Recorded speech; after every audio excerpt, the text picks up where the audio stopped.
তো 1 ঘন্টায় পৌঁছতে হলে একটা গাড়ি আছে, বাহন আছে, সেটার নাম হলো প্লেন। আপনি যদি প্লেনে ওঠেন তাহলে 1 ঘন্টার আরো কমে যাইতে পারবেন। তো আল্লাহ রসুলের দরবারে যাওয়ার জন্য, পৌঁছার জন্য অনেক গাড়ি আছে। কাদেরিয়া, চিশতিয়া, নকশবন্দিয়া, মুজাদ্দিদিয়া, সরওয়ার্দিয়া, ওয়াইসিয়া, মৌলভিয়া, রেফাইয়া, বহু রকমের গাড়ি আছে, তরিকা আছে। কিন্তু অল্প সময়ে, অল্প আমলে, অল্প রেয়াজতে, সামান্য ইবাদতে আল্লাহ রসুলের দরবারে যাইতে চান, তাইলে অন্য কোনো গাড়িতে উঠলে হবে না। তরিকায় ভান্ডারিয়ায় ওঠেন, অল্প সময়ে, অল্প রেয়াজতে আপনাকে আল্লাহর দরবারে পৌঁছাই দিবে। এখানে শুধু একটু প্রেম দিবেন, একটু আদব দিবেন, বাস। আদব আর প্রেমের কারণে কোথায় চলে যাবে? অল্প সময়, অল্প রেয়াজতে। বস গৌসুল আজম ভান্ডারী এমন বেলায়েতের পাওয়া, এই অল্প রেয়াজত আমরা যারা গুনাহগার আছি তাদেরকে 1 সেকেন্ডের মধ্যে পার করে দেওয়ার ক্ষমতা আছে না নাই? বাবা কোনে তাকে আসমানেতে, কোনে তাকে জমিনেতে, পূর্ণ মারহাবা। কাগজপত্র আড়াই দিচ্ছে কোথায়? মক্কা শরীফে হজ করতে গিয়ে টাকা পয়সাও শেষ, খাইতে খাইতে এখন কাগজও নাই, আসতেও পারতেছে না, পেরেশানি পড়ে গেছে। কিভাবে বাংলাদেশে যাবো? ঘুরতেছে হেরম শরীফে, হঠাৎ করে দেখে হুজুর গৌসুল আজম ভান্ডারী হেরম শরীফের ভিতরে নামাজের নিয়ত পালছে। ওই তো উনি তো দাঁড়াই আছে বলে হুজুর কোথাও পাইয়ে গেছি। উনি তো এবার হজ করে নাই, উনি কিভাবে আসলো? আমি তো হুজুর থেকে বিদায় নিয়ে আসছিলাম। বস হুজুর নামাজ থেকে আসসালামু আলাইকুম, আসসালামু আলাইকুম, নামাজের সালাম ফিরাইছে। বস পাগলা হাজি বলে, বাবা কাগজও নাই, টাকাও নাই, পয়সাও নাই, কেন যাইও? সরকার দাম কেন যাইও? চিটাগাং যাইতে হবে। তখন বাবাও গরম, বাবা গরম ভক্তের গরম বাবাই বলতে, যা একটা মোমবাতি নিয়ে আয়। বস মোমবাতি আনছে, মোমবাতি জ্বালাই দিছে।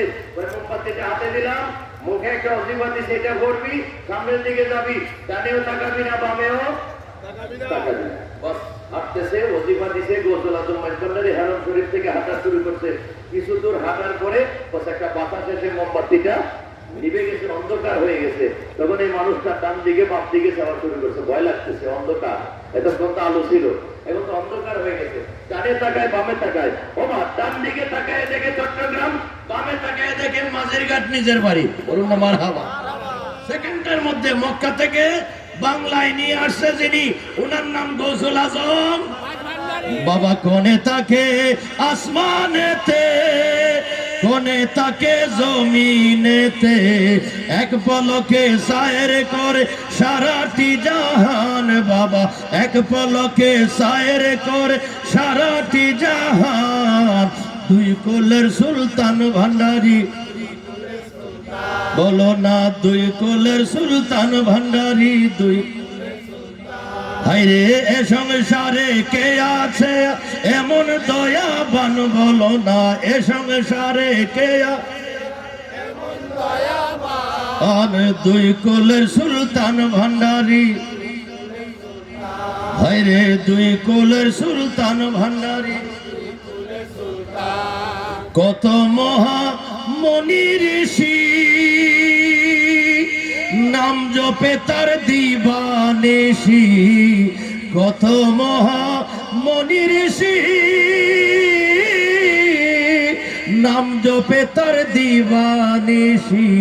আরে ওই নামেরই গুণেতে পায় মরা দেহে প্রাণ, ওই নামেরই গুণেতে পায় মরা দেহে প্রাণ।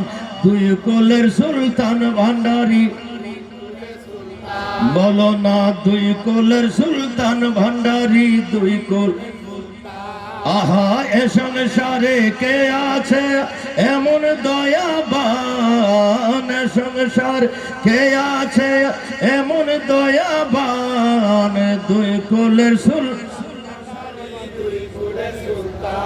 আরে দুই কুলের সুলতান ভান্ডারী, দুই। বলি মারহাবা। আল্লাহ পাক রব্বে করিম আমাদেরকে তরিকায়ে ভান্ডারীর উপর ঈমানে আমলে কায়েম থাকার তৌফিক দান করুক। সবাই বলি আমিন। গৌসুল আজম ভান্ডারীর কদমে পাকের হাজিরি আমাদের সকলের পক্ষ থেকে কবুল করুক। সবাই বলি আমিন।